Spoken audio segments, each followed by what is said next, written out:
Independent thoughts, independent life. This is Chad Benson. Or roughly when do you think anyone who wants one would be able to get it? Is it summer? Is it fall? Oh, I know. I think it'll be this spring. I think we'll be able to do that this spring. And but it's going to be a logistical challenge that exceeds anything we've ever tried in this country. But I think we can do that. I feel confident that by summer we're going to be well on our way to heading toward herd immunity and increasing the access for people who aren't on the list, all the way going down to children. So, I asked a question earlier today. I've talked to a lot of people the last couple of days. Biden's biggest issue, what is it? To me, it is the coronavirus.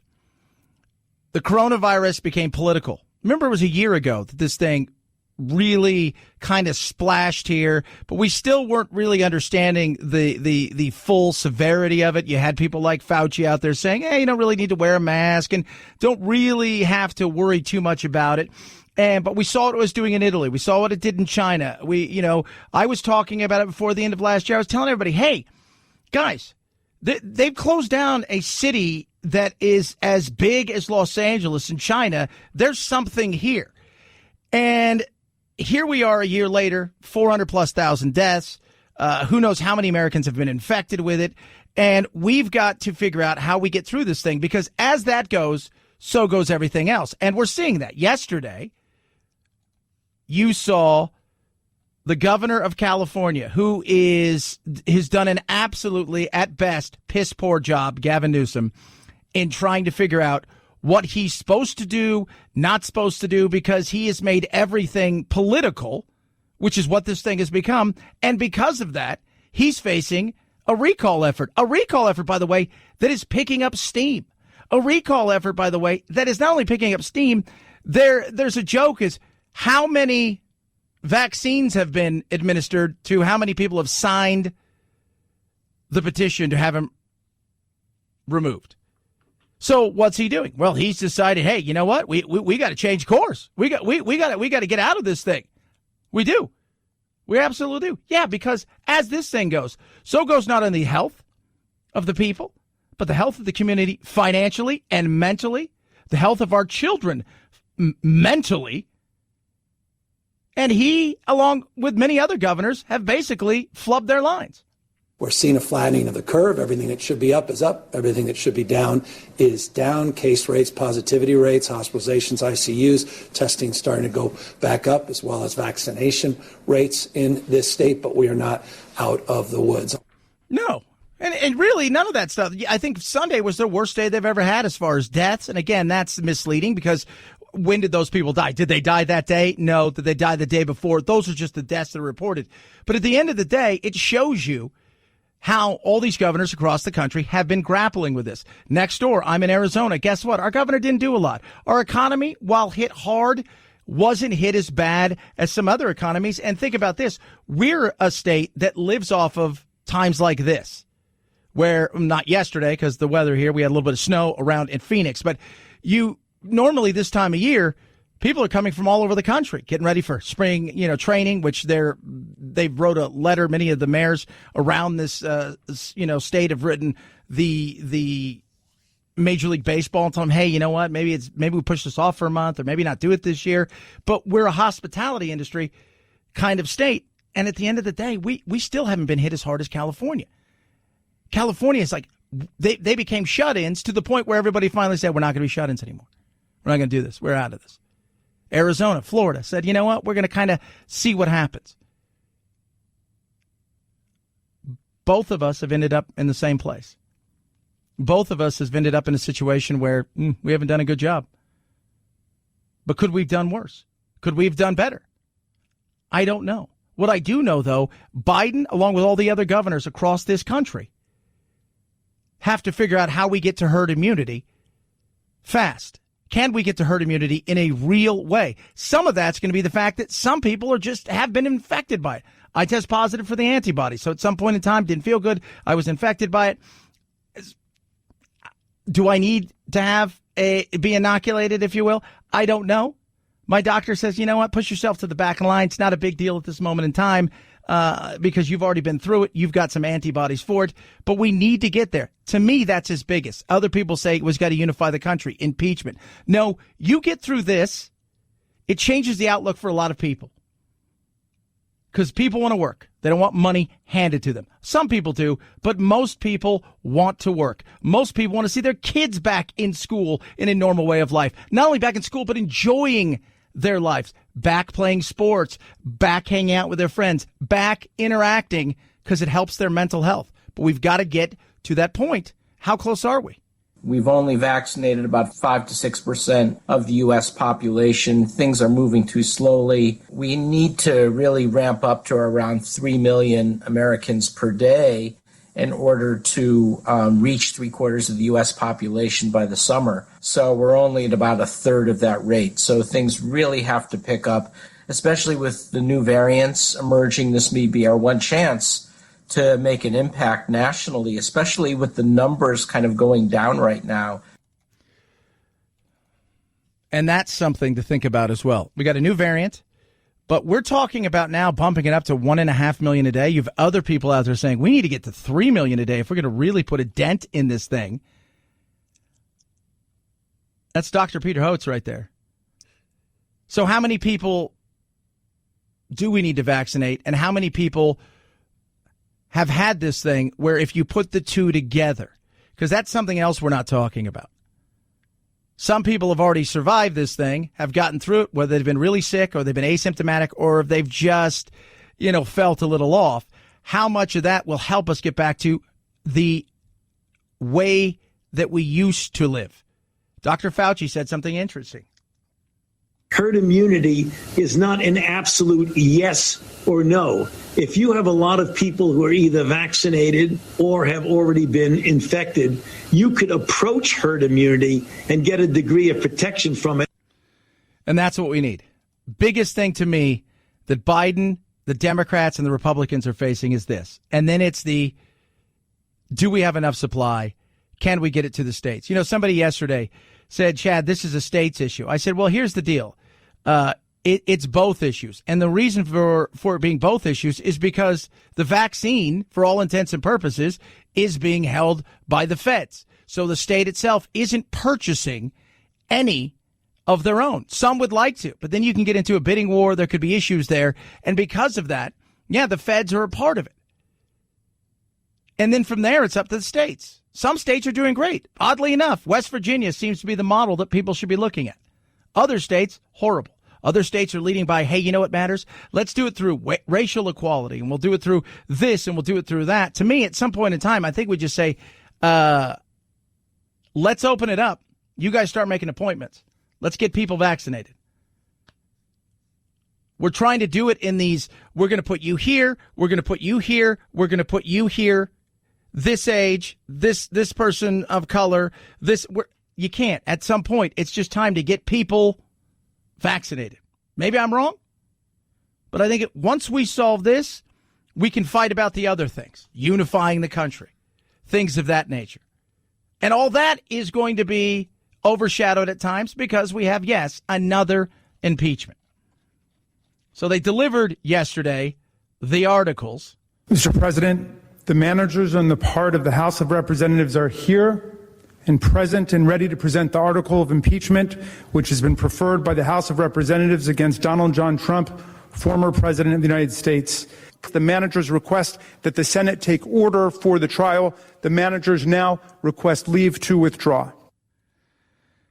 Rankin there. Do we care? That's a question. I think it's real. I mean, are you paying attention to this? Not that it's not important, but do we care at this moment in time? Do we care at this moment in time when we're trying to get ourselves in a situation where our kids are back in school, our businesses are up and running, we are coming out of a cloud of insanity over the last year, and I think it's a fair question at this moment in time. Do most Americans care? I don't think they do. I don't. And maybe part of that is the fact that we've already been through this. And while this one, you can argue, maybe far more deserved than the last one when it came to the Russia.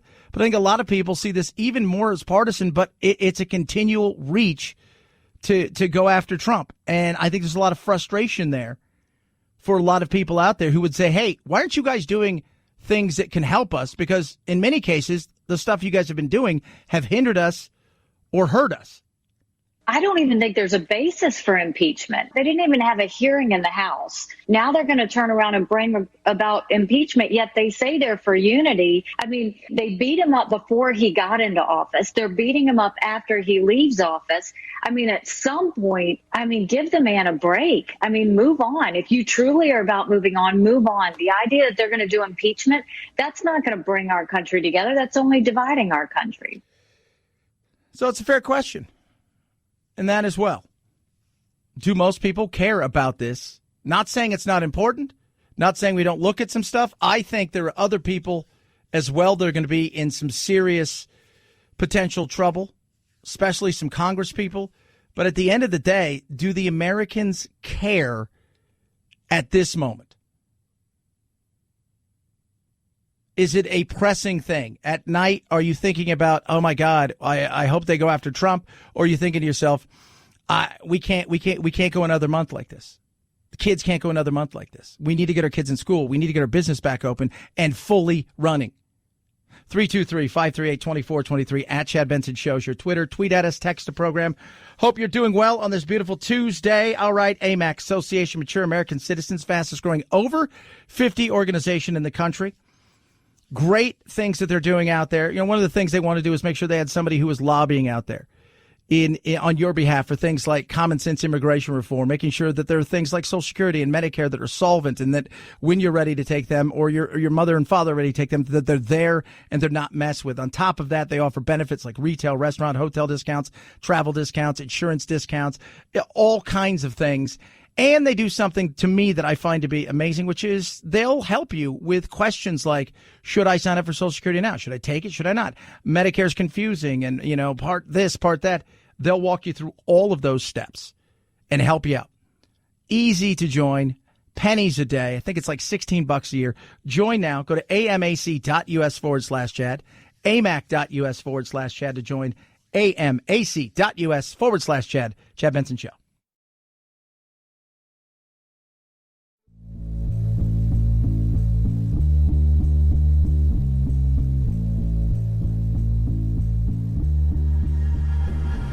Hashtag me too. Hashtag immigration reforms. Hashtag help. I'm trapped in a hashtag factory and I can't get out. The Chad Benson Show. I'm sick right now. I'm sick.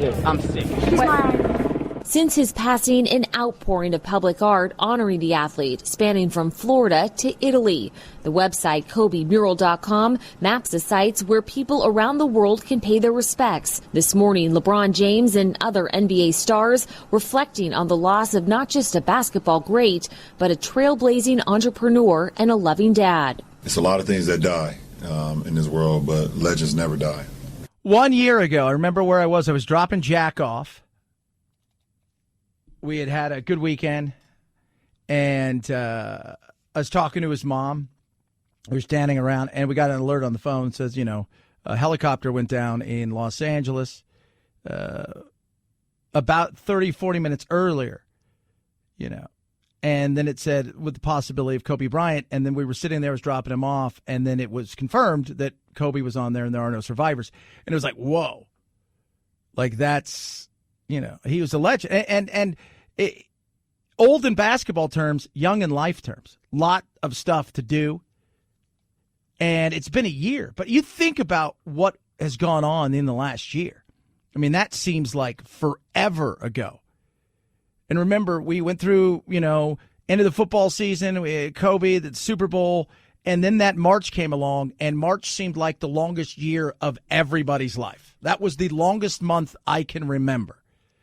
But then there's questions still about what in God's name happened on that day. Documents suggest the pilot became disoriented in bad weather, telling air traffic control moments before the crash that they were climbing to 4,000 feet when in reality the chopper was descending. The tragedy prompting calls for new helicopter safety measures. California lawmakers Monday reintroduced a bill that would require terrain awareness and warning systems on choppers that carry 6 or more people. Yeah, I think that guy was using like an iPad. It's like a golf simulator little thing. All right, where are we? We're good. You would think it was better prepared, but it's not. And it wasn't. And that to me, it's like choppers. I had a guy I played soccer with for a while, and he's a pilot now. Works for Southwest, but he was a helicopter pilot for a long time. And he used to tell me it's not if but when. At some point in time, you're going to make a landing that's hard or a crash landing. And it's not if but when. So it's wow. But it's been a year. It feels like I can't even remember. Like last year was such a bizarre blur. And then from a bizarre blur to what became this bizarre, weird kind of steady normal. It's just it's been a while.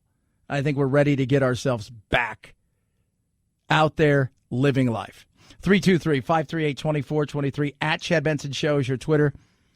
Tweet at us, text the program. Want to hear from every single one of you. Unity, not the dancer, but can we be united? I think it's a good question, because I'm going to tell you, neither side really are looking to be united, because there's nothing in it for them.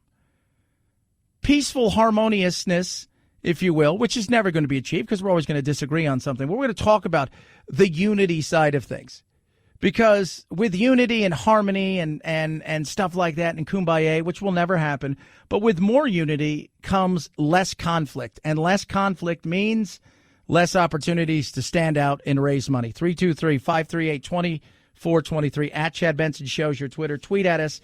What is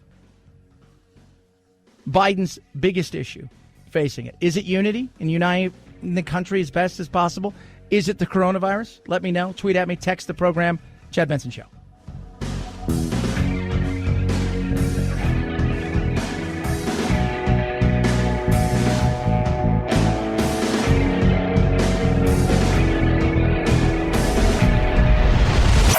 The Chad Benson Show.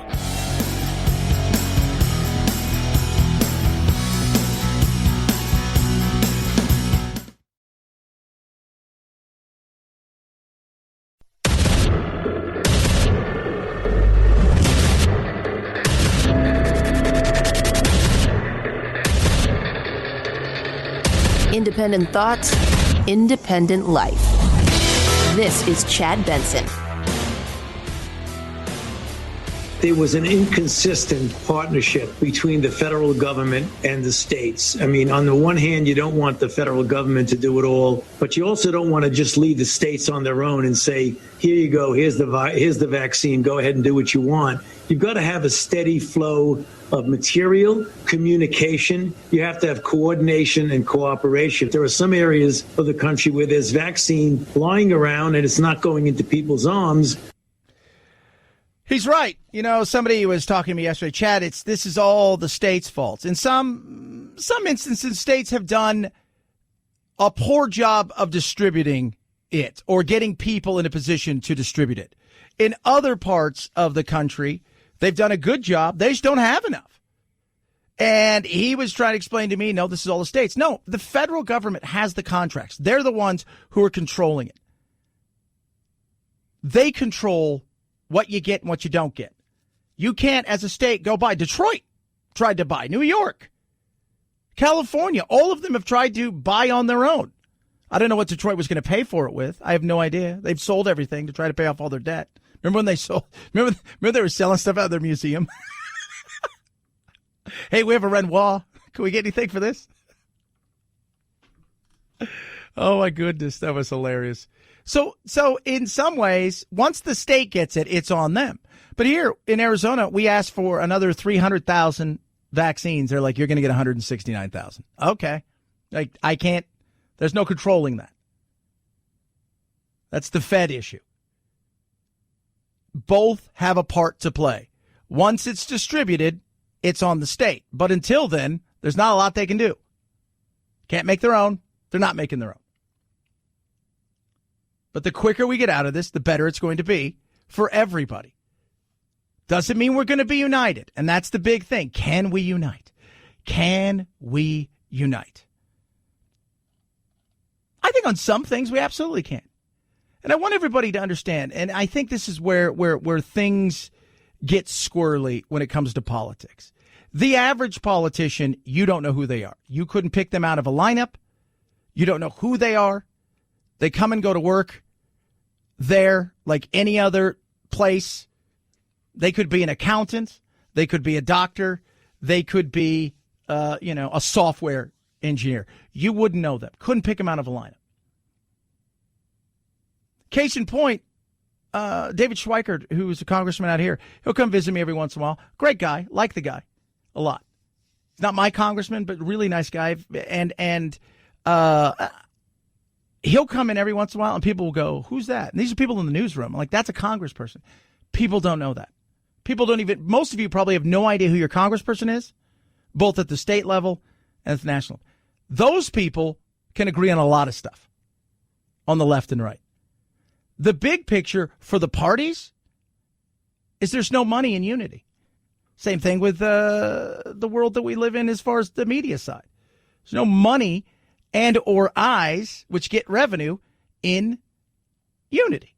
So fighting is something that they enjoy because it gives them the opportunity to go back and say, he or she's fighting for us. We need to give them more money. We need to make sure that they kept in place because it's about, at the end of the day, keeping your fiefdom. Remember, this is the same group that called you, me, your viewers, deplorables. Now they think we have to be deprogrammed. The idea that he cut union jobs with Keystone Pipeline and hurt our greatest ally within Canada. But then he's gone even further. The Paris Accord only benefits China. We've lowered more emissions than any country. And then he goes forward not making new American jobs. Remember what he said just less than a week ago about unity? None of those actions have taken place. Did they really say deprogram them? Who's them, first of all? Who's them? Is it the average Republican who voted for Trump? Or is it people that have fallen into whatever? And the reason they talk about that is because of what Katie Couric said the other night on Bill Maher. It is so shocking. Not only are they not conceding Bill, but there's thoughts that there might have been some collusion among members of Congress. Some are refusing to go through magnometers or whatever you call them to check for weapons. They're not wearing masks during the siege. I mean, it's really bizarre, isn't it, when you think about how AWOL so many of these members of Congress have gotten. But I also think some of them are believing the garbage that they are being fed 24/7 on the internet by their constituents, and they bought into this big lie. And the question is, how are we going to really almost deprogram these people who have signed up for the cult of Trump? Are there some people out there? Yeah, we've talked about that. We've talked about the cult of Trump on numerous occasions. Case in point yesterday, I touched on it a bit, but it's an interesting story of the cult of Trump. The average person out there who voted for Trump, they vote for a politician and they move on.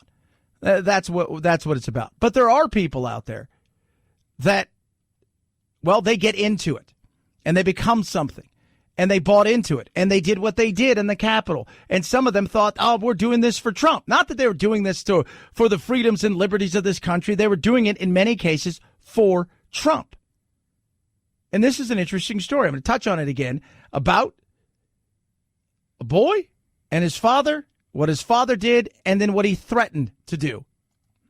Guy Reffitt. He's now been charged with unlawful entry at the U.S. Capitol and obstruction of justice for threatening his own family. He told his own son and daughter, if you turn me in, you're a traitor, and you know what happens to traitors. Traitors get shot. To his own kids, he said that. His 18-year-old son knew that his father had changed, and he feared for his own safety and the safety of others. He feared enough that he tipped off the FBI about his own father. Can you imagine? It just felt like the right thing regardless of my emotions and how I felt and how much I loved my family and my dad. So he threatened his kid. Now, why? Because he was living a life that we've talked about in the past. They've gone down a rabbit hole. And some of them have serious issues. Some of them, and everybody's grasping for something completely different. Some of them, they're lonely. It offers them an opportunity to engage with other people. They go down a rabbit hole. Then they find out there are other people out there that maybe have some similar thoughts, or they didn't really think that way, but because these people are accepting them. And then there's other people who just go from conspiracy to conspiracy to conspiracy, and they glom upon it, and they think they're in some sort of special kind of know that other people aren't, and they think there's all of this stuff, and they start believing it. They start living it. It starts to envelop their life, and all of a sudden, boom, they're saying to their kids, you know what happens, right? It's been definitely over the past 4 years that it's grown and just snowballed into what my dad's become now. He's changed a lot. He's been more active on the internet. Obviously, the militia and the far-right extremists he's been involved with recently. He's been a lot more, I don't want to say aggressive, more scared. I actually never even knew he was going to D.C. until the day he left. He said it as if it was the end of times, or that this country was on the brink of its own collapse. And he believed it. He believed it.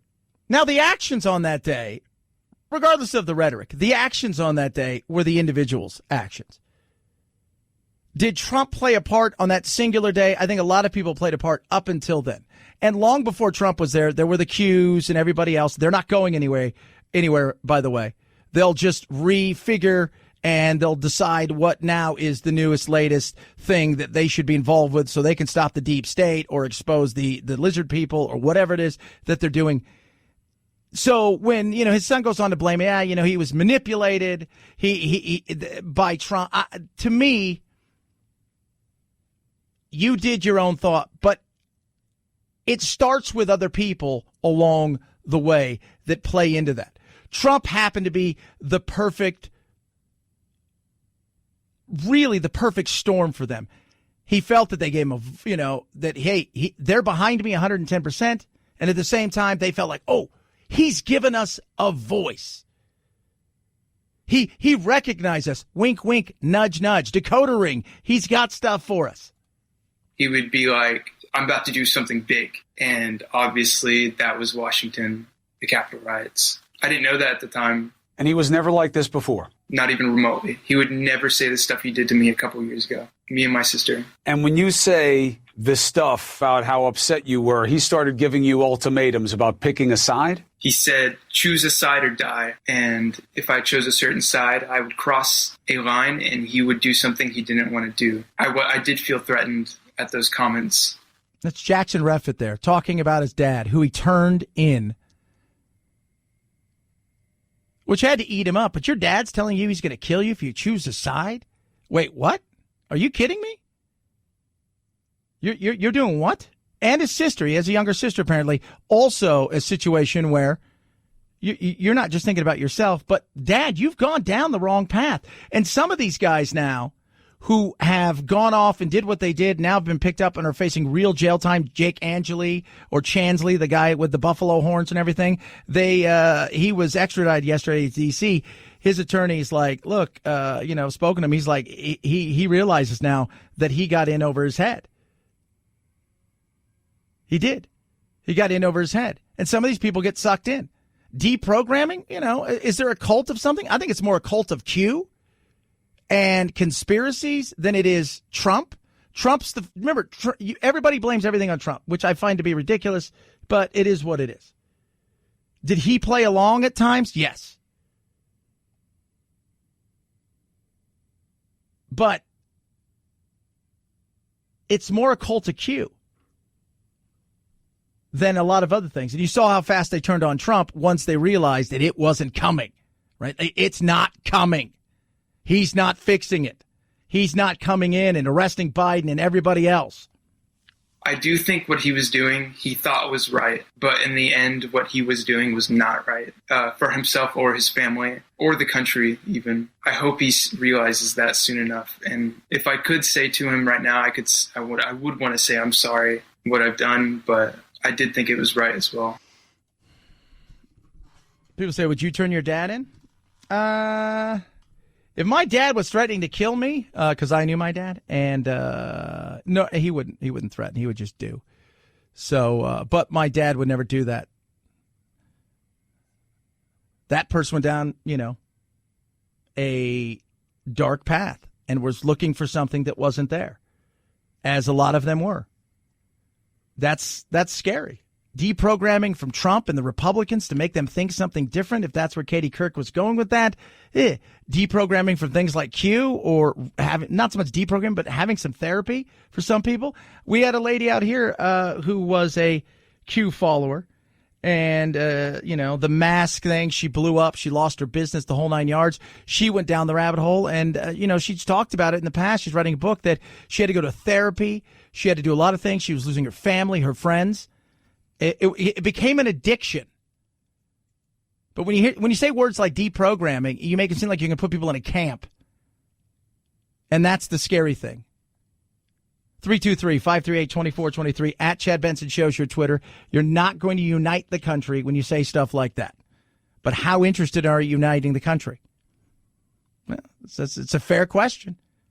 Because you've got to keep one side, your side, happy, who thinks that you are somehow the genie now and are going to grant them all their wishes, and the other side feels like they have no voice and that somehow all those wishes are going to go against everything that they want or believe. 323-538-2423 at Chad Benson Show, Twitter, tweet at us. ExpressVPN. You, ladies and gentlemen, are the bait. Your data is worth a lot of money to social media companies and pretty much everything else out there that has access to your data. You are the bait. You're not the end user. You're the product. So what do? Do what I do. Get a VPN, virtual private network. ExpressVPN is the one that is the absolute best. You anonymize much of your presence. You hide your IP address. Activity, so much harder for them to trace and sell to advertisers. ExpressVPN encrypts 100% of your data, protect you from eavesdroppers on your network, and it's easy to use. Anybody can do it. It is literally one button tap on your phone or computer, and you're protected. And it's inexpensive. Yeah, take your online privacy back with a VPN. ExpressVPN. That's the one I trust. Go to expressvpn.com/Benson. It is 16 cents a day, I think, for a year package. And with that, you get an extra 3 months to protect all of your data. Do it. expressvpn.com/Benson. expressvpn.com/Benson to protect your data today. Chad Benson Show.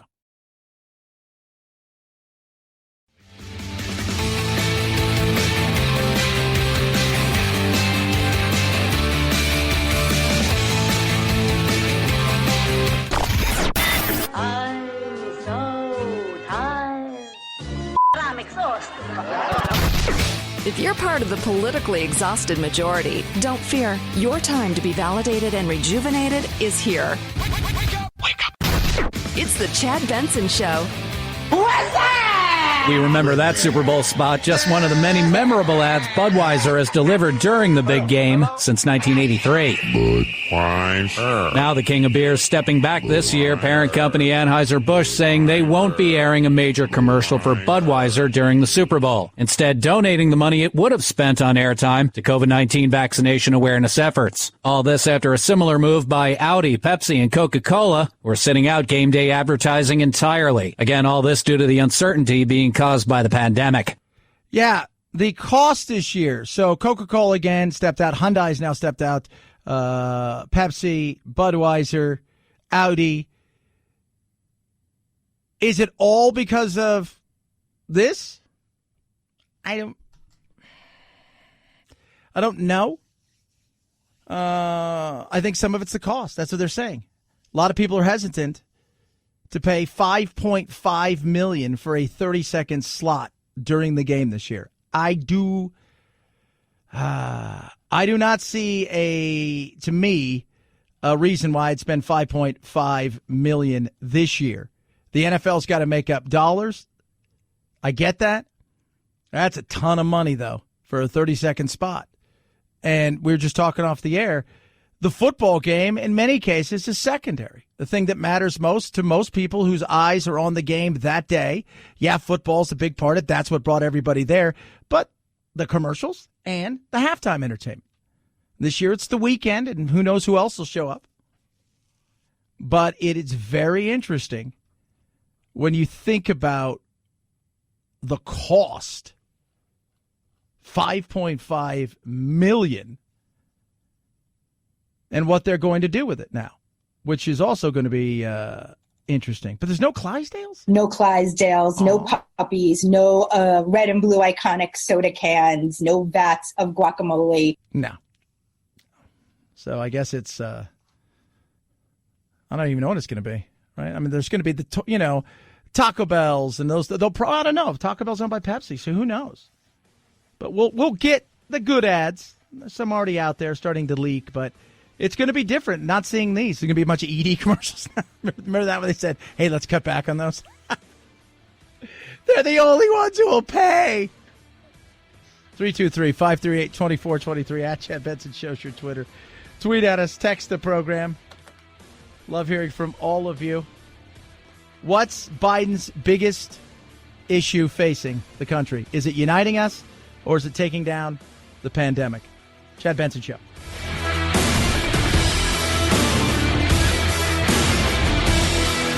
This is the Chad Benson Show.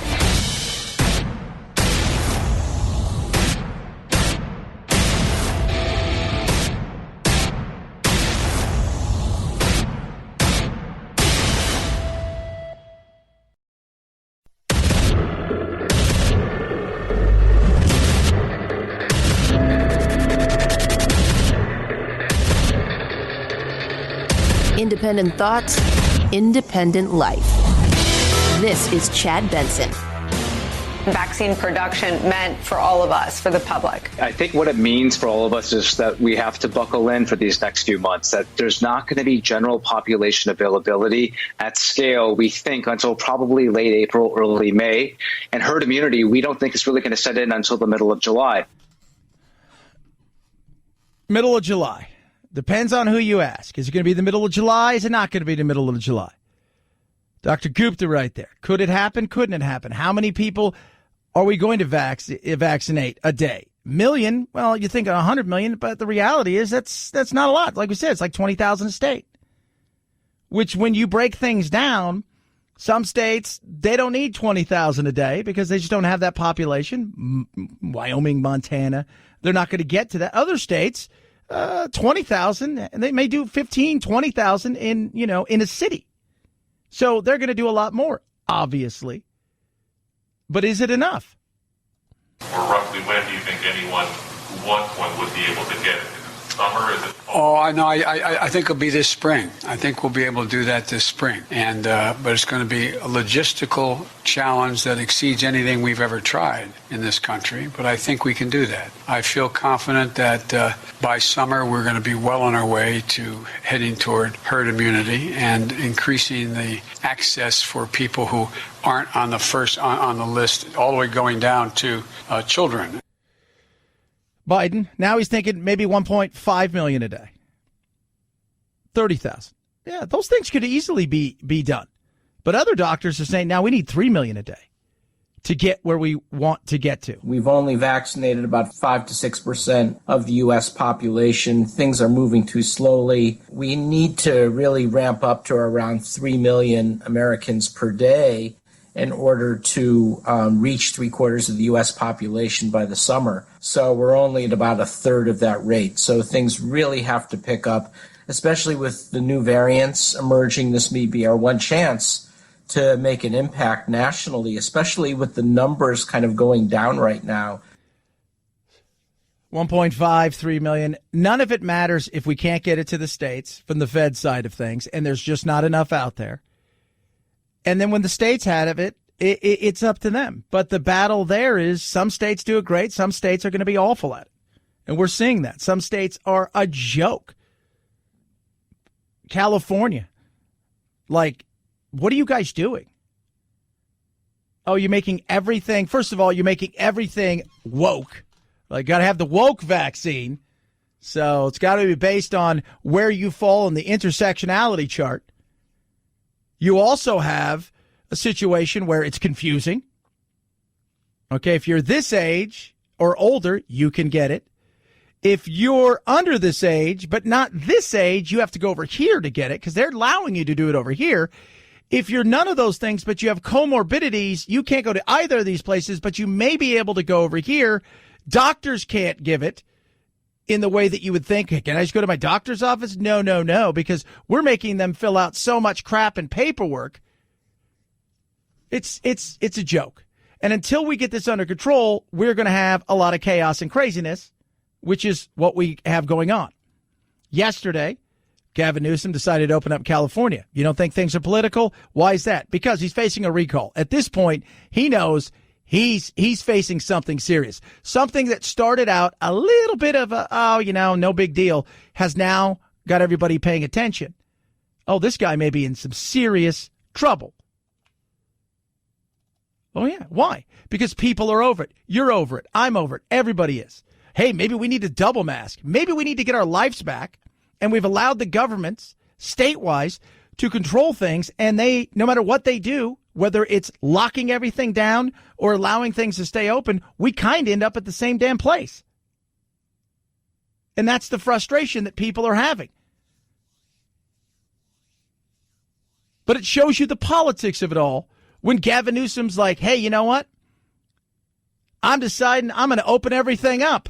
Right? Because we need to get back out there. We need to get on. You don't think things are political? There's confusion here about why now. The state says 4-week projections show things will be getting better, but on Friday, California reported its highest one-day death toll ever, 764 dead in one day. And Southern California's ICUs have remained full, but overall hospitalizations and new case numbers have been coming down. All regional stay-at-home orders are now being abruptly dropped. It comes as Governor Gavin Newsom is facing an increasing recall effort over his handling of COVID-19. Yeah, because it's politics. At the end of the day, it's about protecting their fiefdoms, their world.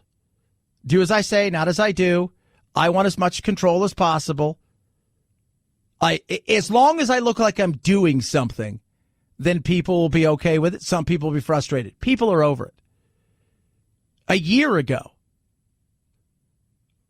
it got to our showers. So it landed here, but we heard, oh, don't have to worry about it, don't have to wear a mask, we're going to be fine. And here we are, those many days later, and we're trying to find out, how do we get to herd immunity?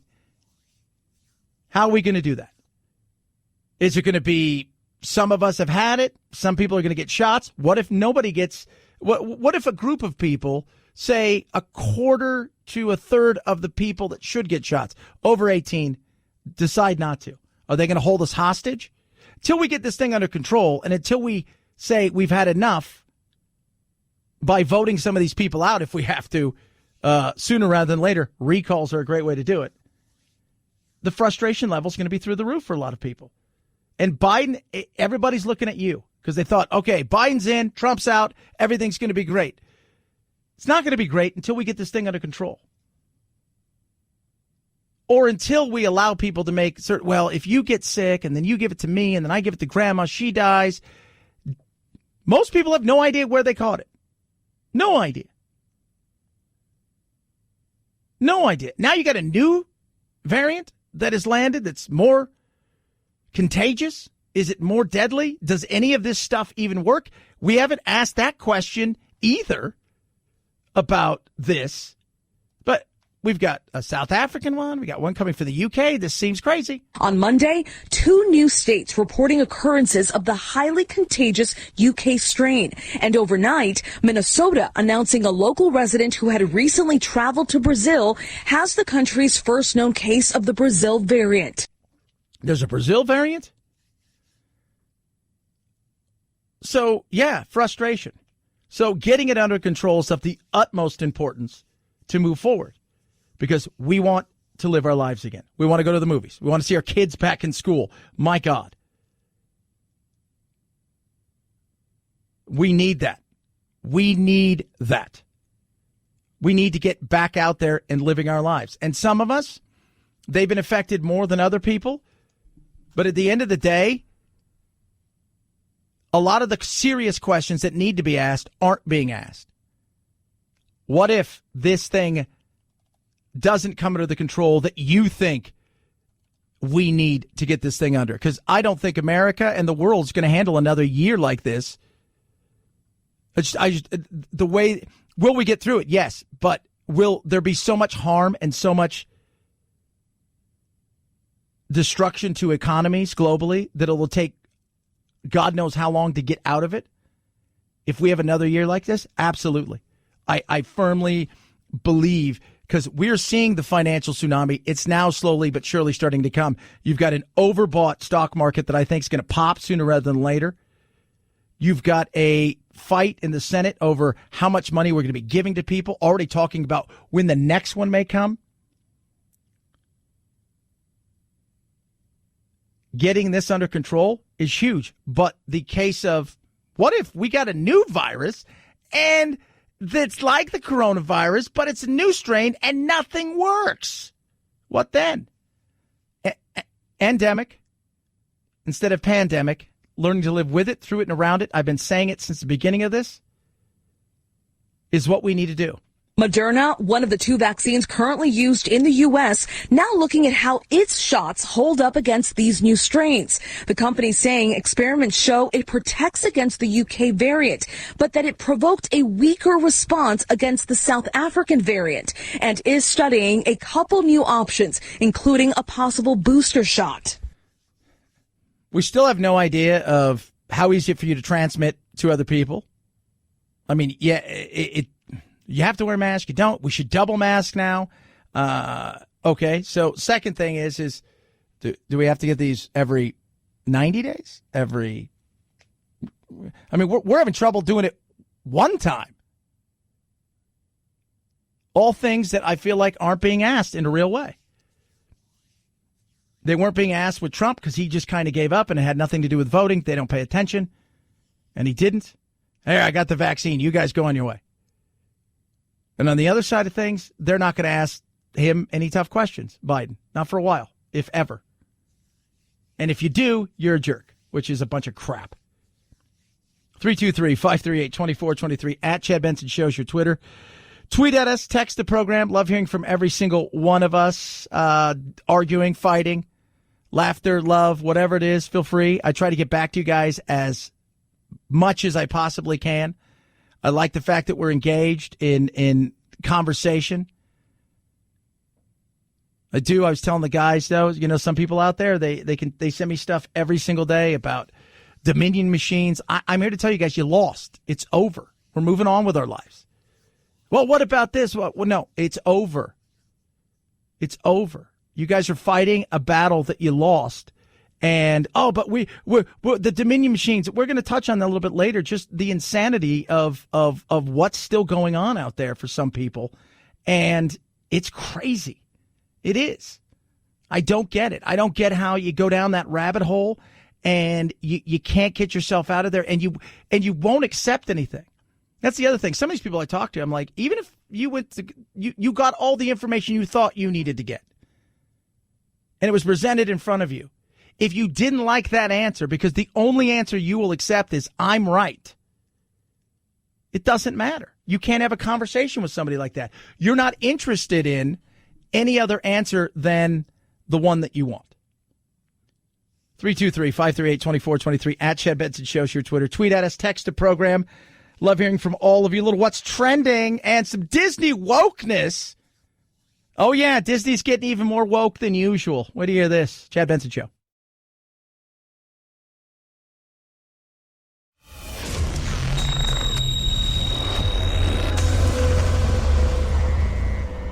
Deep states? No. Deep doo-doo?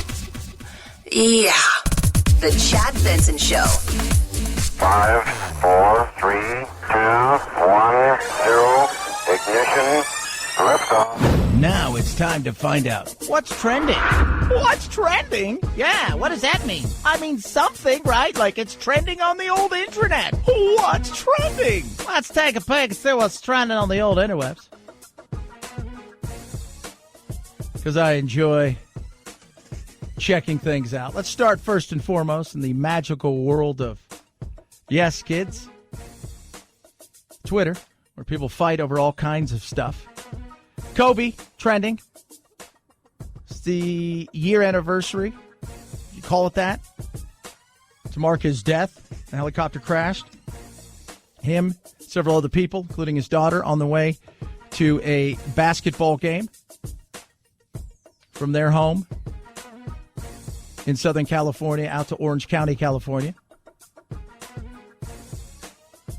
Still just a crazy thing. I think, first of all, foremost, it's been a year since that happened. Top of that, MyPillow CEO Mike Lindell's been suspended and I think banned permanently from Twitter. Yesterday, I think he announced he was running for governor of Minnesota. It's all over the place. All over the place. Just want to let you guys know that. All over the place. Everywhere.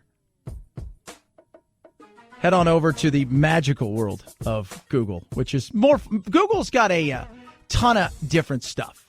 It's the beauty of Google. Like when you go and you look and they got stuff that you're like, I don't really like, what's this?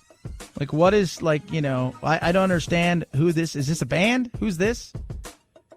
One of the things they're talking about on Google is Kellyanne Conway. Apparently, she's accused of posting topless photos of her 16-year-old, Claudia, and they've had a lot of issues, right? Like, she said her dad's horrible, her mom's horrible. Like, this whole meltdown's been coming for a while. And it's crazy. It is. It is, like, nuts. Harriet Tubman, Biden administration is reinvigorating the effort to put Harriet Tubman on the $20 bill. I don't know if that will or won't happen. We shall see. I think you have to look at everything right now, including the cost. Right? Like, that's so much of things. It amazes me that people refuse to, look, is this the right time to be woke all the time? Or are there other things that I think people are looking at when it comes to things like climate change? Yeah, I'm all about cleaner air, cleaner water, getting us less dependent on energies that end up at times costing us lives in countries where people hate us. It's the cost of doing business, and it's ugly. I understand that. But I also think we don't throw everything away. And that's the one thing Biden has said. But you've got to try to keep a group of people happy who want us to apparently have – and what makes me laugh is they want us to have all the clean energy as possible. And if you could do it overnight – but by the way, I don't want to give up things like my iPhone. I don't want to do things like giving up. Well, you don't have to give. Yeah, you do. What do you think? Some of that stuff's manufactured. And by that, I mean the stuff that they take out of it. The ground to get it into your iPhone or to get it into your car. Cobalt and things like that. Think that's good for the environment? You're driving that car. Hey, I got a green car. Well, how does it how does it work? Well, it's electric. So how does that work? Do you guys catch electricity and put it in there? How's that work? Well, from the wool. So I have to get gas. What about coal? Well, what about it? Oh, you start breaking things down. How do we get from point A to point B when it comes to things like that? And I think those are very important questions because I think most of you agree, hey, I want clean energy too. And I think there's ways of going about doing it. But sometimes the wokeness, especially right now, is getting thrown out there. And the right loves to fight the wokeness. Some of it deserves to be fought. Others, you're just like, come on. It's about common sense and decency. 323-538-2423 at Chad Benson Show. That's your Twitter. Tweet at us. Text the program. Chad Benson Show.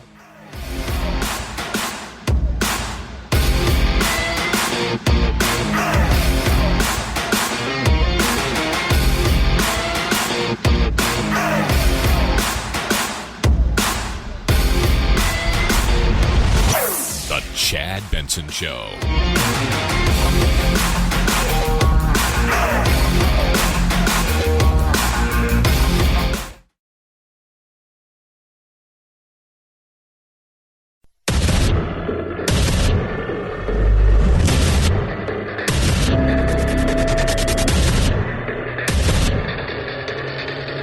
Independent thoughts, independent life. This is Chad Benson. Herd immunity is not an absolute yes or no. If you have a lot of people who are either vaccinated or have already been infected, you could approach herd immunity and get a degree of protection from it. Okay. Fauci, herd immunity. People ask me, what's my stance? Now, Chad, you get mad at the governments for shutting things down, but you think we should. No, my stance has always been we need to learn how to live with this thing, through this thing, and around this thing. And that we take precautions because we don't want to get other people sick. And this thing is easier to catch. And we don't have anything, at least up until the last couple of months, where we could prevent it or treat it. We've learned how to do both of those things as far as the preventing it and treating it over the last year. We treated it horribly at the beginning. When people were sick, they didn't know what to do. Onto a ventilator, rarely came off. They're treating it different ways now. We've got some therapies that look to be out there. We've got vaccines.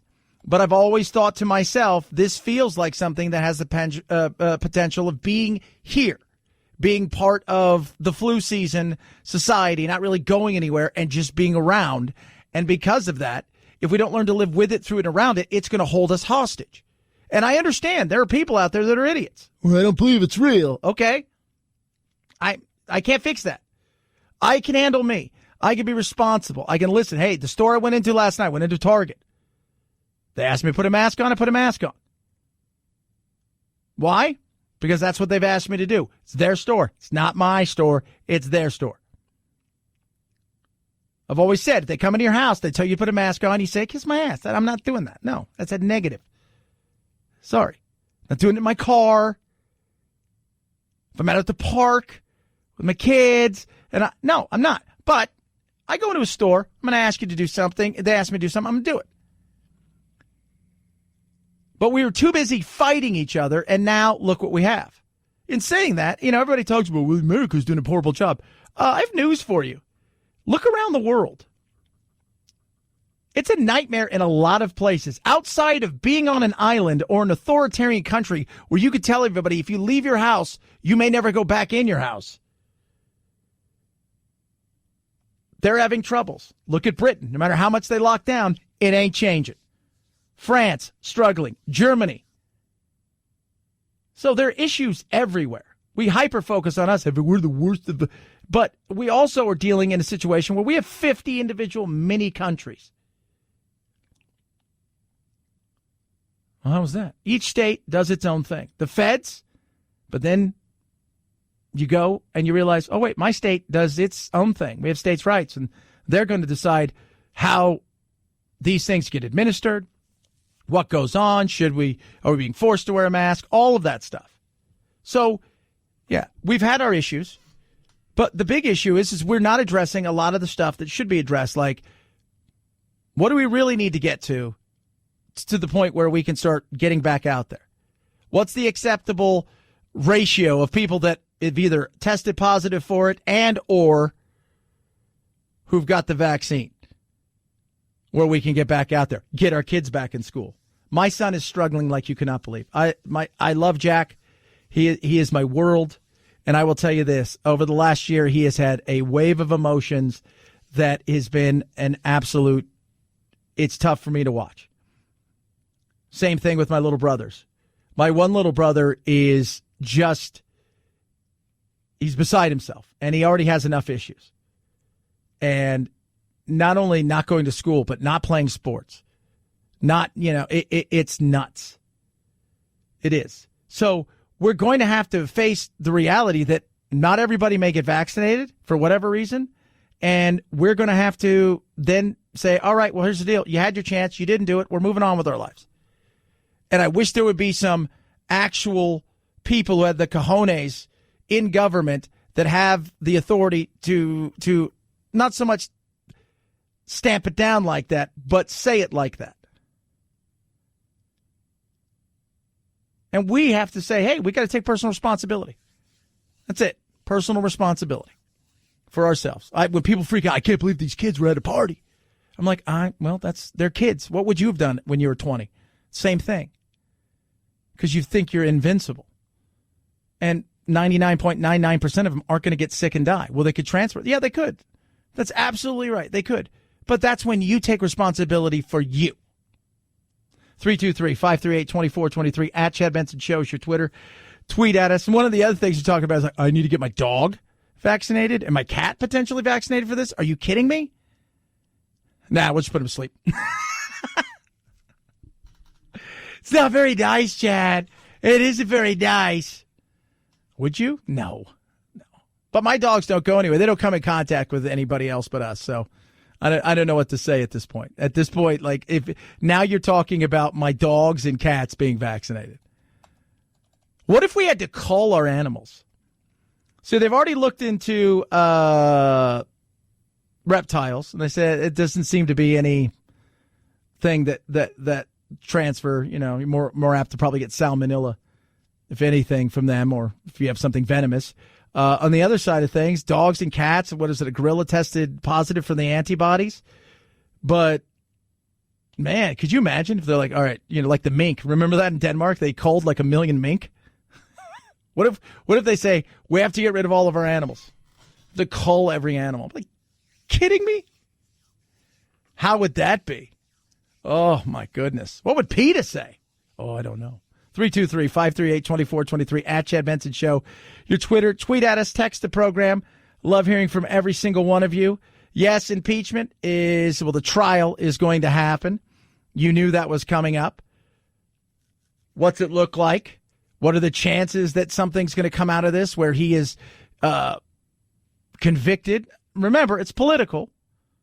And then essentially, like, first of all, can we do it?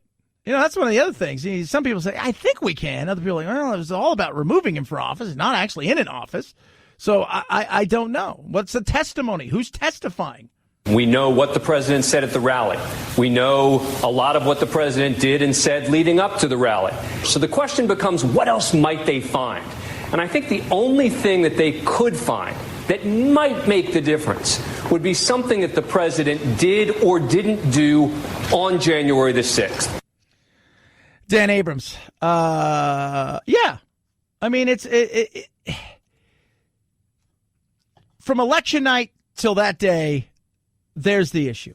Are there other things? Did he try to persuade and fire people and replace them in the DOJ in certain areas where they could overturn they're going to try to tie in a lot of different stuff.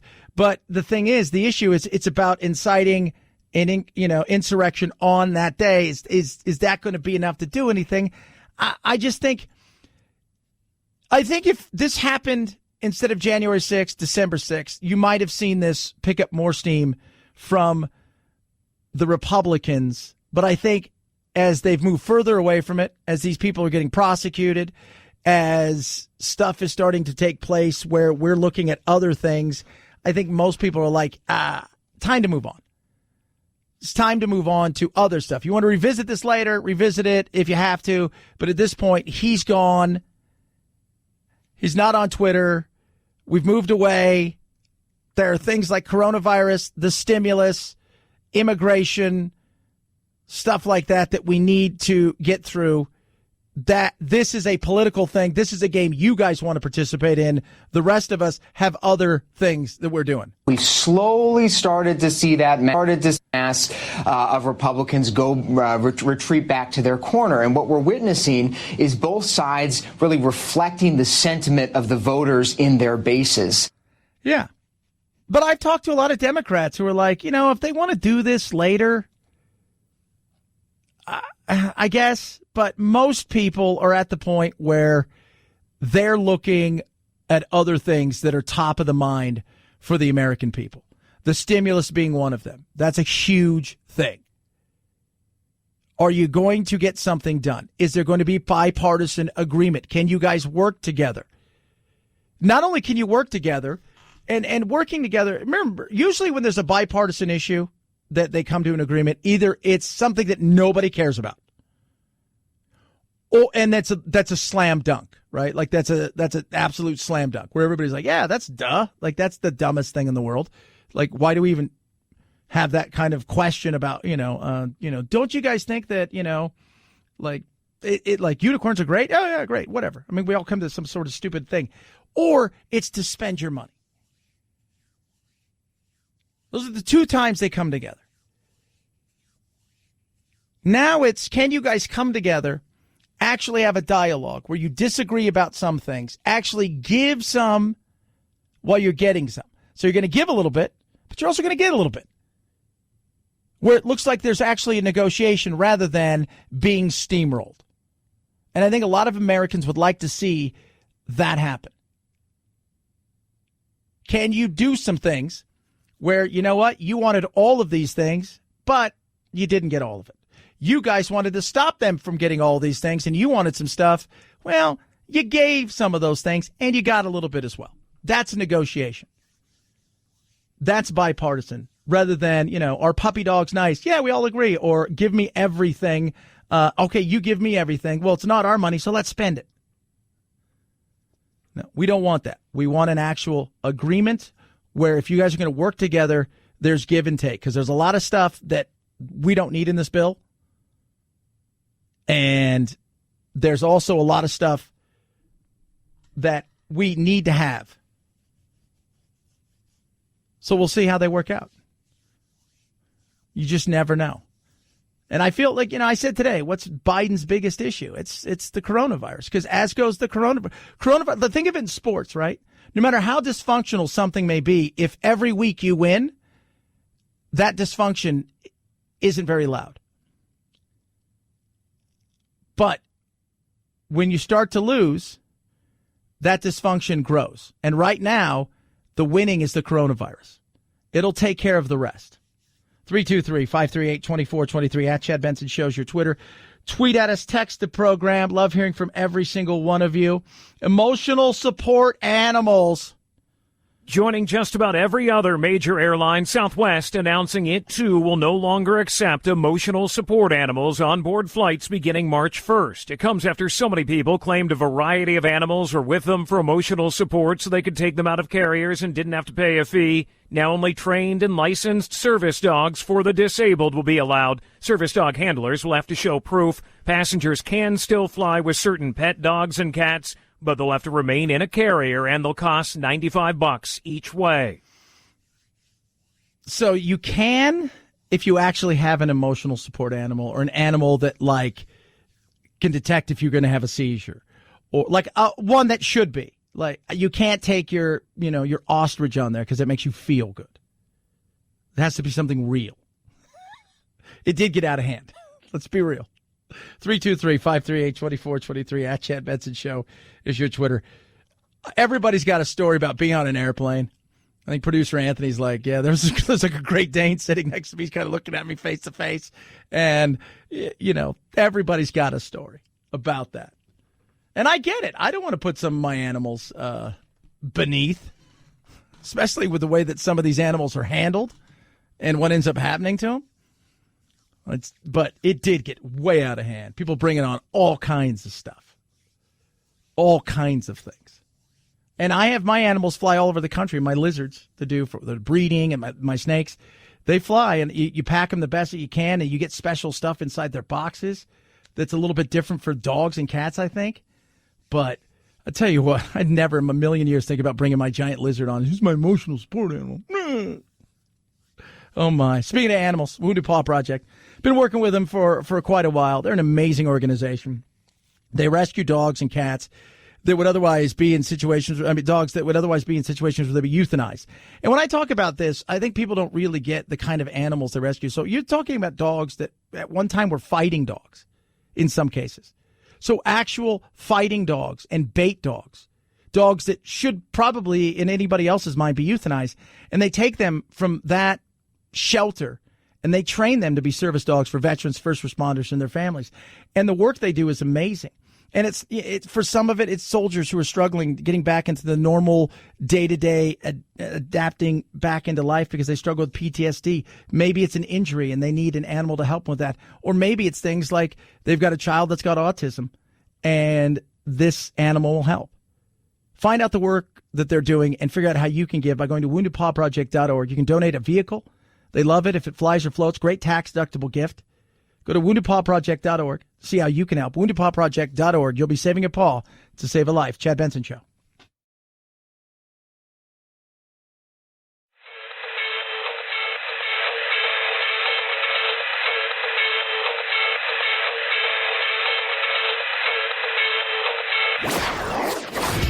Don't let the Washington Beltway strangle you.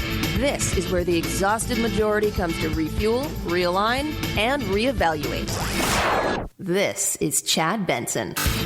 We're just talking about emotional support animals, and everybody's kind of in the airplane travel world saying, you can't bring those dogs on anymore. Can't bring this on. You know, they were cutting back. Basically, you have to have a real emotional support animal or an animal that is there to serve a true purpose. I know when I coached my brother who's got special needs, several of the kids in the league, they have animals that can sense when a child's going to have trouble with a seizure and things like that. That's a real animal that can go on. Like your Yorkie that you like, or your Pomeranian. That's no. And somebody just said, hey, Chad, Winnie? I said, Winston, my big lizard. Yeah. I find it with my big lizards, most people are really curious. They'll come over and see the lizards. If I'm working and the garage is open, oh my God, look at that big lizard. They'll come over. They got zero problems with that. Snakes, though, people have this terrifying thing inside their mind about snakes. And most people realize it's irrational. But snakes would freak people out. I could see that. My lizard, no, because it's got arms. And the thing is, without the arms, people freak out. They do. And for me, I find like of all the animals, I said there's a legless lizard. And I'll be honest, it's weird. I find it weird. I find it creepy. It's like it's a lizard, can lose its tail, but it looks like a snake, but it really can't do any of the things that snakes can do. But it looks like a snake. And I find that weird. 323-538-2423 at Chad Benson Show's your Twitter. Tweet at us, text the program. Love hearing from every single one of you. Dominion yesterday filed a $1.3 billion lawsuit against Rudy Giuliani. And everybody keeps saying, they've got all this proof. And, well, now you're going to have a chance. He went on his radio show and he was, I'm a fighter. I'll take it to court. And, good, do it. Because if you got real stuff, show the world. But at the same time, I think you're going to have issues. And you're going to have to now prove all the things you accuse them of. And that's good. So that way we can lay it all out there. Because the more that this stuff is either proved true or debunked, the better it's going to be for some people, not everybody. 323-538-2423 at Chad Benson Show Twitter. Tweet at us. Text the program. Chad Benson Show TV is the YouTube. And check out Facebook as well. It's the Chad Benson Show.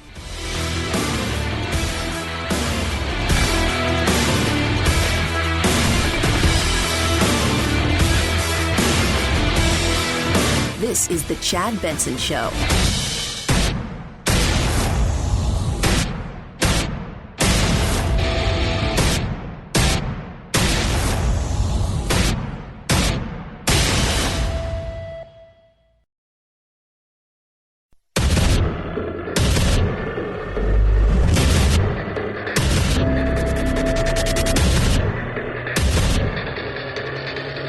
Independent thoughts, independent life.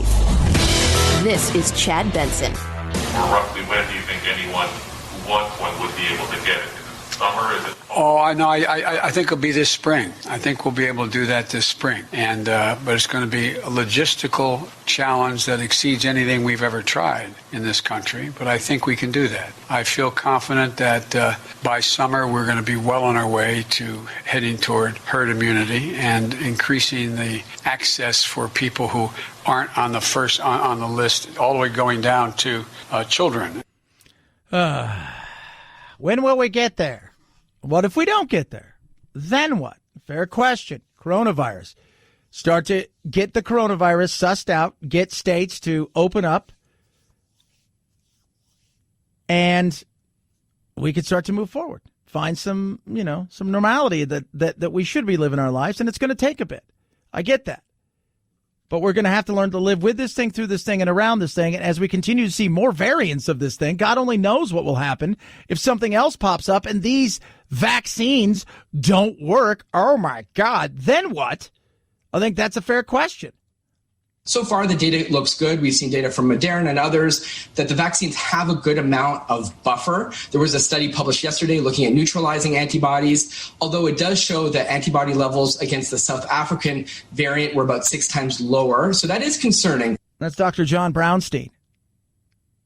And is this a learn to live with this thing, through this and around this thing? Because it was supposed to be 2 weeks. Then it was going to be a month. And then some states were like, we're shutting down for good. And then California opened up yesterday for good because, well, he's going to get recalled otherwise. And they've stopped listening to him a few months ago. But it's also about making sure that our healthcare system isn't overrun.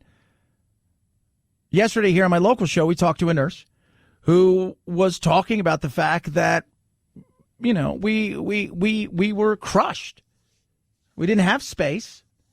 We were overrun and overworked, and it was tough. So I get that we're walking a fine line, but at the end of the day, I think all of us realize it's better that we get back out there and that we're honest with ourselves that living with this thing, through this thing, and around this thing may have to happen because we may not get to the point where we have that herd immunity.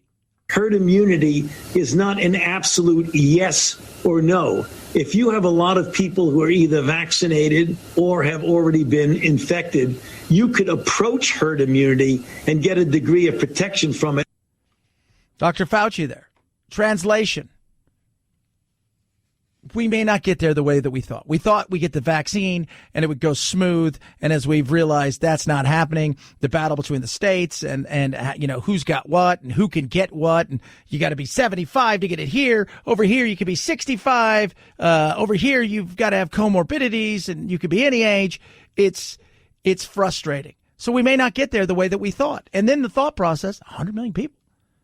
In 100 days, we could do that. But is that even enough? It might not be enough. We've only vaccinated about 5 to 6% of the U.S. population. Things are moving too slowly. We need to really ramp up to around 3 million Americans per day in order to reach 3/4 of the U.S. population by the summer. So we're only at about a third of that rate. So things really have to pick up, especially with the new variants emerging. This may be our one chance to make an impact nationally, especially with the numbers kind of going down right now.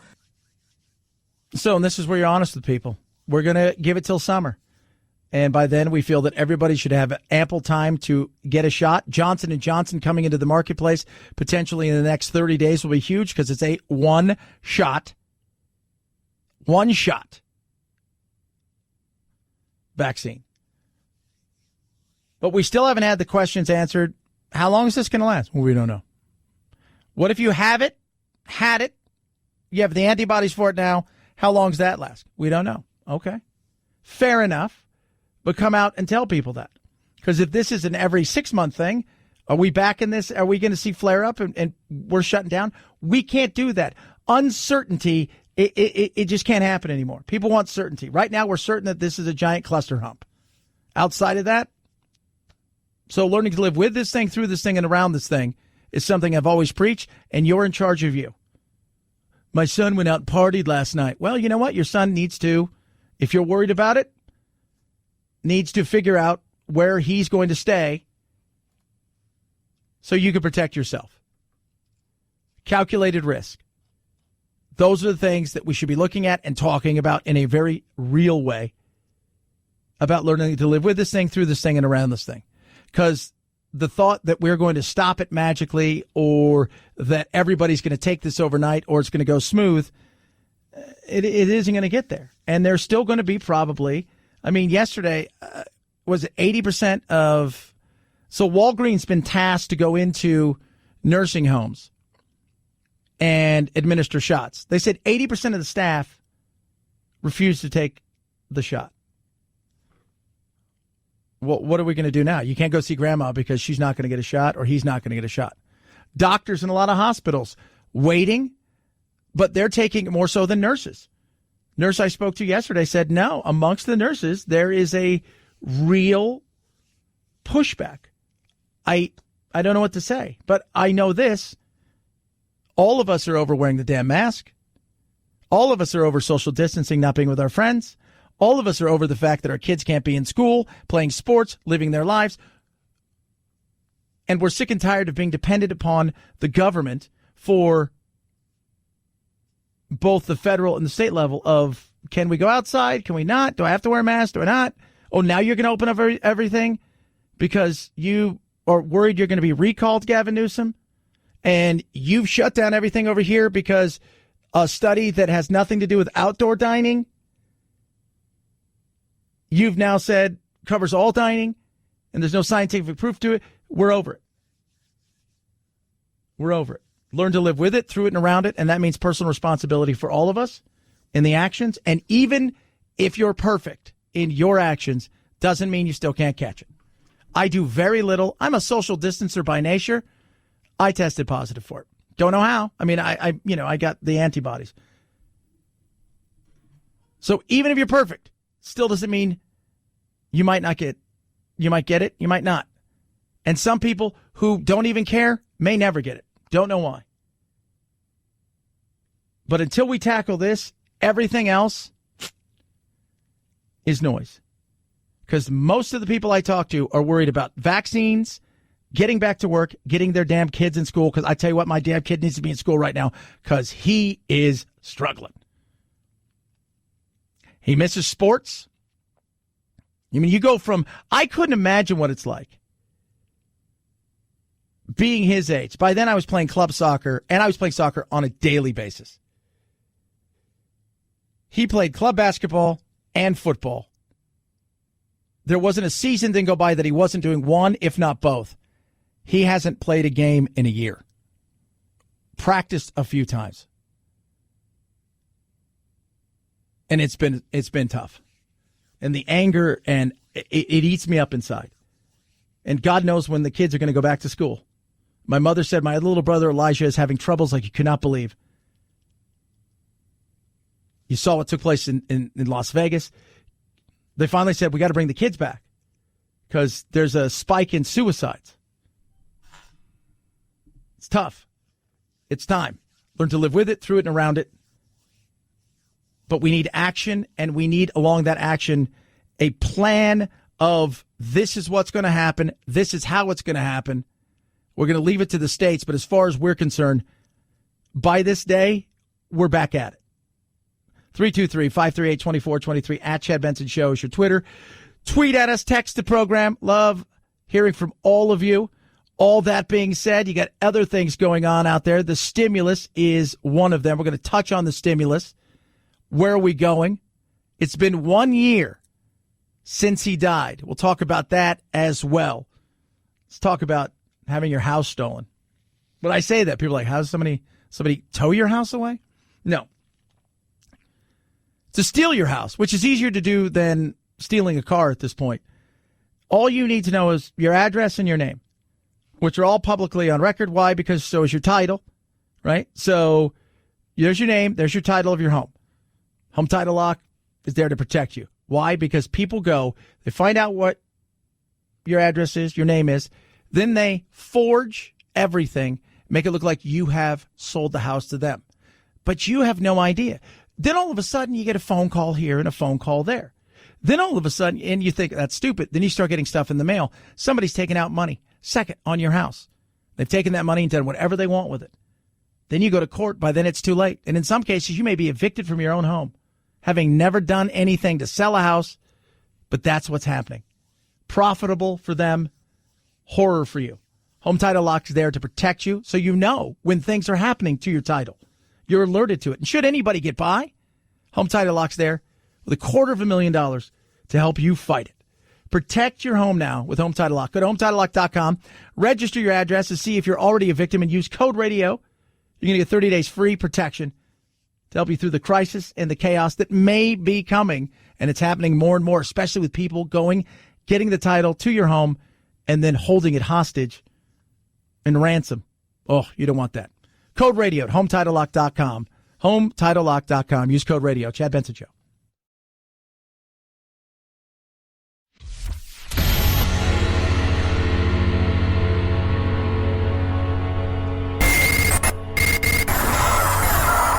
No fake outrage here. Just the real thing. The Chad Benson Show. I'm sick right now. I'm sick.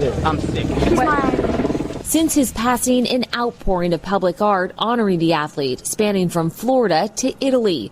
The website KobeMural.com maps the sites where people around the world can pay their respects. This morning, LeBron James and other NBA stars reflecting on the loss of not just a basketball great, but a trailblazing entrepreneur and a loving dad. It's a lot of things that die in this world, but legends never die. It's been a year. 1 year ago. I think a lot of us like one of those things where you kind of remember where you were. But it's been a year.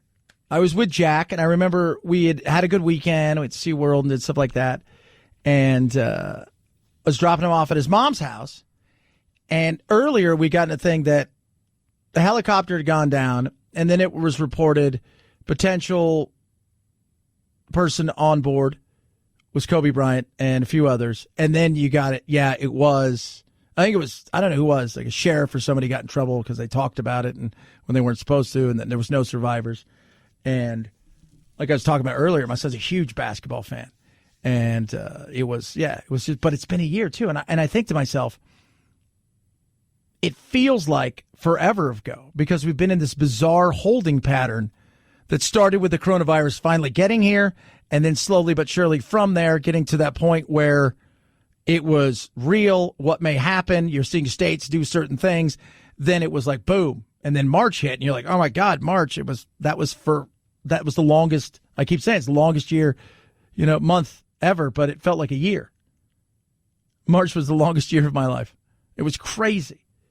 But Kobe, yeah, that was a big deal in a lot of ways. Documents suggest the pilot became disoriented in bad weather, telling air traffic control moments before the crash that they were climbing to 4,000 feet when in reality the chopper was descending. The tragedy prompting calls for new helicopter safety measures. California lawmakers Monday reintroduced a bill that would require terrain awareness and warning systems on choppers that carry 6 or more people. Yeah, because he was like working off of an iPad. You're like, what? Yeah, we're going to take the freeway because I recognize it. We should be fine. It was not good. And they're going to meet next month. And the NTSB said, look, we're not here to put blame, but there's civil action that's going to happen. Kobe's wife, Vanessa's already filed lawsuits, as has several other people. You saw that coming. You're not going to get anything for the pilot, obviously. Who helped maintain it? Whose responsibility? Who's screwed up? They're going to look at every possible way, shape, or form to figure out what happened, but also because we're in a world where we want to lay blame and have people pay for it. And in some cases, that's understandable. In this, I don't know what you're going to get. And if you want the truth, it sounds like bad piloting and not enough equipment to handle it. But he also flew when a lot of people said he shouldn't be flying. Remember, it was foggy. So, who knows? But as a pilot, you talk to helicopter pilots. I said it earlier, and somebody tweeted at me. Text me. But I had a friend who is now he's a airline pilot for I think Southwest. But he was for years he was trained as a helicopter pilot. And he used to say it's not if but when. You will go down. It'll be a hard landing, maybe a crash landing, but at some point with helicopters, it's going to happen. He goes, I never worry about that with airplanes. He goes, I worry about it with smaller airplanes, but like big airplanes, I don't worry about it. Never even crosses my mind. But with helicopters, yeah. 323-538-2423 at Chad Benson shows your Twitter. Tweet at us, text the program. Love hearing from every single one of you. Biden trying to get everything through as much as possible. Yesterday, he talked about the push that he wants to have. The key plank of ensuring the future will be made in America. Remember when Trump was all about America and it was like, you're a racist. You're a nationalist. You're a xenophobe. Does Made America work? You know what? It's a mixed bag. Trying to push the manufacturing side of things because we love our what? We love our cheap stuff. We want everybody to make a fair wage, but we love our cheap stuff. But we want them to make a fair wage, but we love our cheap stuff. And if we raise everybody's prices, if we raise everybody's wages, it's going to raise the prices, and people will figure out ways to get around paying those wages. It'll pass it off to the consumer. Consumer will end up paying more. It hurts the bottom half because their money doesn't go as far. So it's that catch-22. Of course we want to see people make more money and not live below the poverty line. But I also like the fact that I could buy a cell phone for nothing or a television that if it breaks, rather than fix it, I throw it away and get a new one. Oh, yeah, there's that. 323-538-2423 at Chad Benson Show is your Twitter. But I do find it funny, the whole Made in America, we're doing this America. And then all of a sudden it's like, I thought Trump said stuff like that. And they're like, he's a xenophobe. We should do more manufacturing and stuff here. But we should also have an understanding there's certain things we can manufacture and get away with and others that we just can't. But as consumers, we won't tolerate it. Chad Benson Show.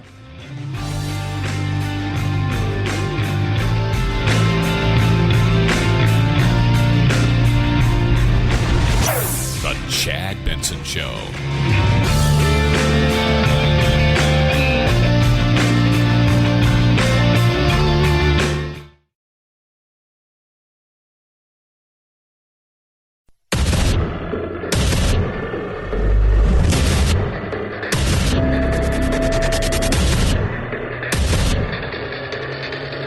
Independent thoughts, independent life. This is Chad Benson. I think if we can ramp up vaccines, we can start to approach that number by the summer. It really depends also on these new variants and how that changes the game. Dr. Brownstein, can we get to herd immunity? I think, we're going to eventually get there. I mean, the reality is eventually we're going to get there. One way or another, whether it's through vaccinations with some people that have been already infected or through less vaccinations than we thought and more people infected and some people will build up a T-cell immunity. We're going to get there.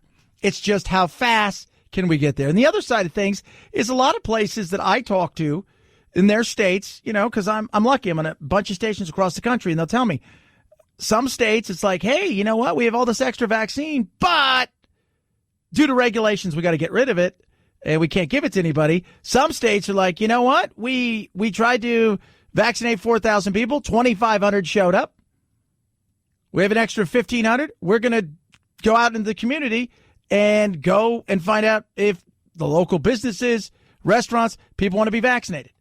There is excess supply, but it's in some of the wrong places. Some of the hospitals and nursing homes have earmarked amounts, but that they have excess. We need to figure out how to shift those doses into the community. Vitally important that happens. How do we get those into the community? West Virginia has done a good job. I think one of the things they do is, so they'll have X amount of dosages a day to give out. And if somebody doesn't show up for whatever reason, people are on a list. They get text. Can you be here in X amount of hours or minutes? And you can get vaccinated. That seems pretty easy. It's the way it should be. Once we get this under, somewhat of control, we can start to build the economy back up the way it should be, get people back on the financial footing that they should be on and that they were on. Let's be real, that they were on for a very long time. I have yet to talk to anybody outside of some lazy people who are like, you know what? I want the government to take care of me. No, they want to get back out there. But the stimulus, people are talking about it. Why? Because, hey, you're offering some free money. I understand that recent opposition from the political right to more spending has increased in volume now that there's a Democrat in the White House.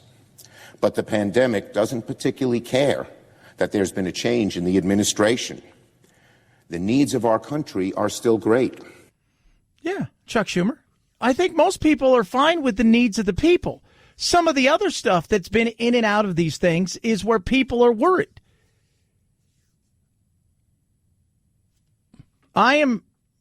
If I wanted to be targeted with the way that these things were going to be handled.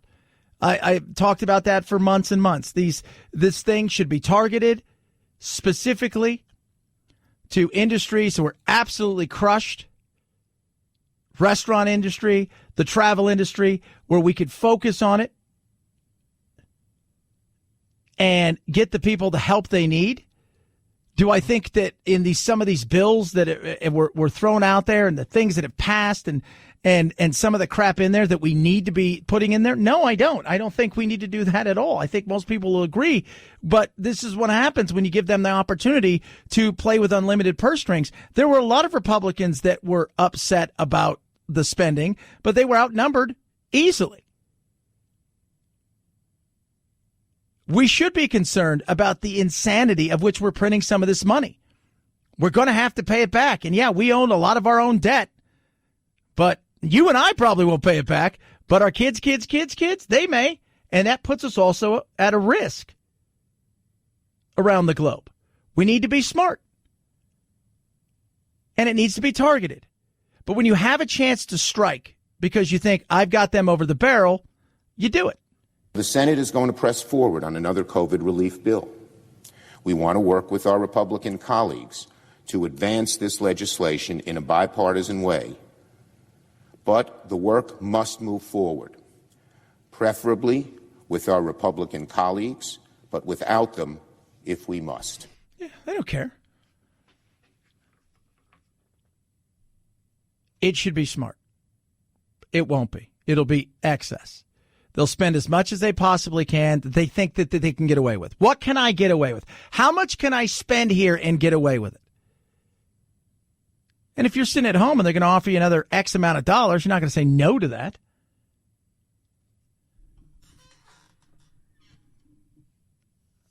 But we could have been working on things like this for quite a while. And we didn't because the politics weren't right at the right time. Politics are right to do it now. You know, you've got the Republicans over a barrel. And so you strike while the iron's hot. We're going to make it look like, hey, they don't want to work with us. We want to give you guys free money. They didn't want to do it. We want to give you guys all this stuff and pay for all this other stuff and bail this place out and bail this place out.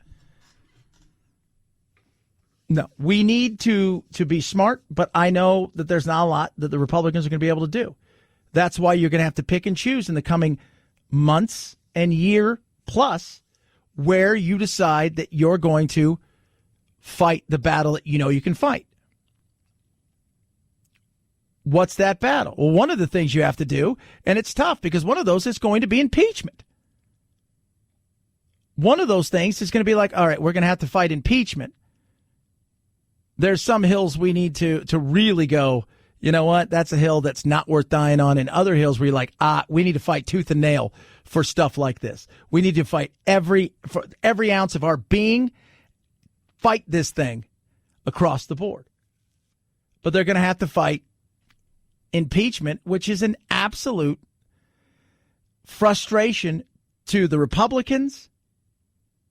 And I think to the average person at this moment in time, they're not thinking much about impeachment. But it's something that they're going to have to because it's here. I know that common sense is illegal in Washington, D.C., but I think a fair-minded, rational person would ask Congress to vote to ask the Supreme Court to rule on the constitutionality of impeaching a president who isn't president before we put the country through this. I just don't see how this is in the common good of our country. In fact, I think it's corrosive to the common good. See, to me, I get where Mr. Kennedy's going there, who is always worth a great, he's just conversation worthy all the time. But what he said there was spot on. First of all, let's just ask the Supreme Court, hey, guys and gals, non-gender specific, whatever you want to be called, is this even constitutional? Okay, because it's about removing him from office. Well, he's not in office. So, and it's not criminal. So where's the standing in that? Because think about it. Let's just say, for the sake of argument, it's not going to happen at this point in time because there's they're not going to get enough Republicans. You're going to get Mitt Romney, maybe Susan Collins, Lisa Murkowski, but you're not going to get 17 of them at this point in time. Unless there's something that comes out in this thing that is just, you can't not do anything but vote to remove or whatever. I guess really we're banning is the end game. So, and that, let's just say you do get 17. There'll be a challenge legally. It'll go up to the Supreme Court and they're going to rule on it. So why not ask them first? Hey, can we even do this? Because we don't want to go through the whole thing only for you guys to go, nah, you couldn't have done that. You just can't. It's something you can't have done. We'll see. We'll see what happens. 323-538-2423 at Chad Benson Show is your Twitter. Tweet at us. Text the program. Love hearing from every single one of you. Something interesting, too, and I've said this about Biden, the unifying of the country. That's what we talked about. Can he unify the country? I said first, which will go a long way to unifying the country, is to helping us get the things we need to the states. That will go a long way. Being transparent is great. But I've said since day one, he will unify the country by doing one thing. Is President Biden making the news boring again? People are always asking what the media will do post-President Trump. Are reporters going through withdrawal? Are they missing Trump's tweets? Are they lost without outrages to cover? These headlines point out that Biden's plan is dull by design. So is he making the news boring again? Let me answer all of those questions the way Biden would. Come on, man. I've always said he'll bore us. And he'll bore us so we stop paying attention. You ever watch a television show you're really into and then it becomes boring? Something happens. And what happens? You stop paying attention. Doesn't mean you don't like TV. Doesn't mean you don't pay attention to stuff. That you just don't pay attention that much to this. And that's what's going to happen in a lot of ways in politics.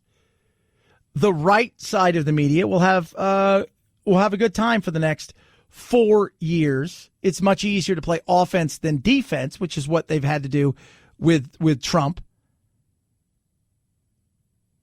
But I also think we're at a point, too, where people are frustrated. 80% of the country, this exhausted majority, which is most of the people I talk to. Most of you guys out there, you lean a little right or a little left, but you're not extreme. You're not. You don't live in the world of extremes. It's tough to live in a world of extremes. I can't do it. I can't.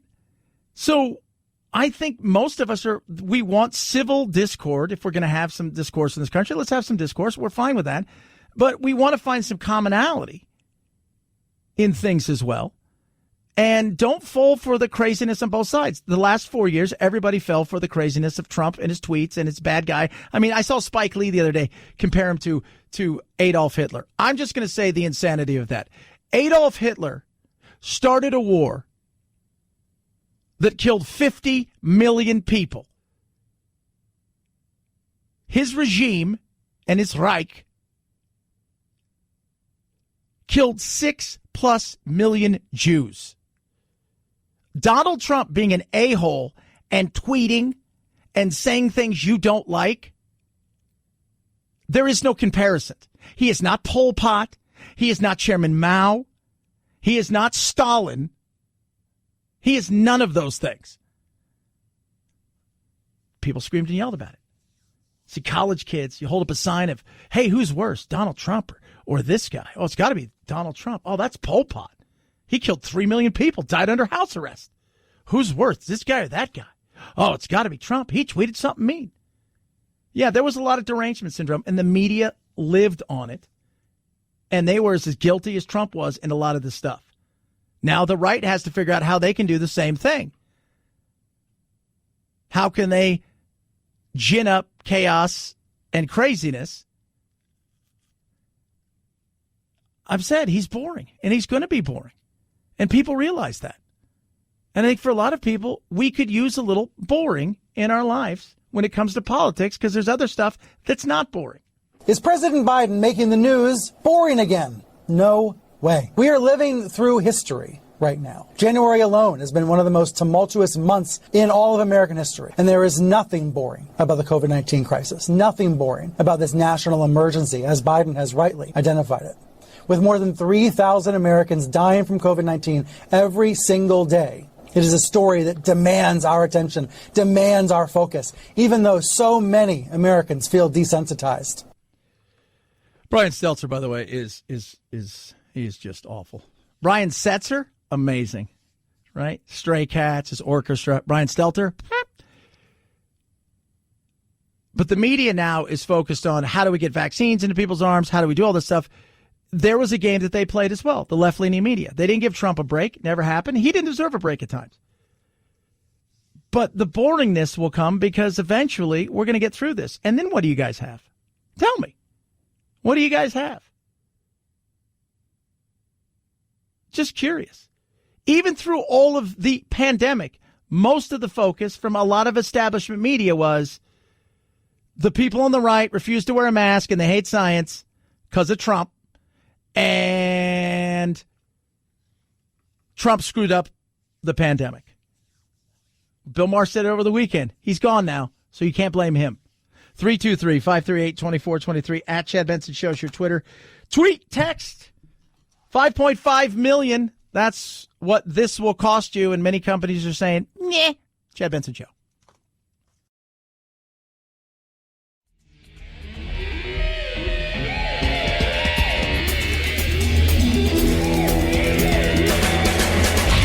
You go, boy. This isn't about right or left. This is just about right and wrong.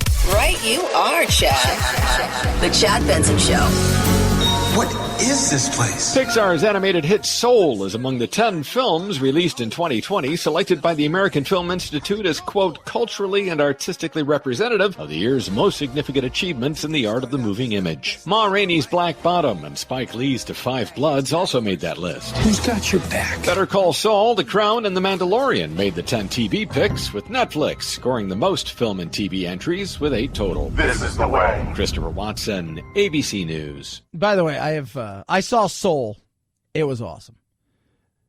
Like, of all the movies I've seen this year, very few what I'd say I'd like to see again, over the last year or so. And again, I normally see a ton of movies. We talk about all the time. Thing I miss the most is going to see movies. Soul was amazing. I recommend it highly. And News of the World, which was with Tom Hanks, it was awesome. It was a Western. It's all the things I love. Right? It's a Western. It's got, strong performances, and it to me was gritty and real. And that's one of those things. Like, I would love to have seen that inside of a theater. It would have been incredible. It was awesome. I love me some Westerns. I'll tell you that right now. 323-538-2423 at Chad Benson Show is your Twitter. But if you're going to go see or rent anything, Soul, News of the World, do it. You will not be disappointed, especially if you're like me. If you got kids, Soul. If you got a little bit older kids, you want a bit of kind of everything, News of the World. Absolutely. And Tom, you can't go wrong with Tom Hanks. You just can't. You can't. Super Bowl. I'm excited. You know who's not? Advertisers. We remember that Super Bowl spot, just one of the many memorable ads Budweiser has delivered during the big game since 1983. Budweiser. Now the king of beer stepping back this year, parent company Anheuser-Busch saying they won't be airing a major commercial for Budweiser during the Super Bowl, instead donating the money it would have spent on airtime to COVID-19 vaccination awareness efforts. All this after a similar move by Audi, Pepsi, and Coca-Cola were sitting out game day advertising entirely. Again, all this due to the uncertainty being caused by the pandemic. And $5.5 million for a 30-second ad. And I think a lot of companies are balking this year. They've had a tough year. Some have done okay. We've been drinking a lot. That's for sure. So it'll be interesting to see who emerges and says, I'll spend that money. And the commercials are a huge draw, as is the halftime show. Yes, we're all there because of the football game, but a lot of us came because your husband, your boyfriend, you're watching the football game. You like the commercials. Oh, Chad, that's very sexy. I'm just saying we're there for the football. But the halftime show usually outdraws it. But $5.5 million for a 30-second? Be tough, I'll tell you that. 323-538-2423. At Chad Benson Show is your Twitter. Tweet and text the program. Have a blessed, wonderful day. Be safe. Be kind to each other. Think outside the box. Go get yourself a taco because it's Tuesday. Night-night, Jack.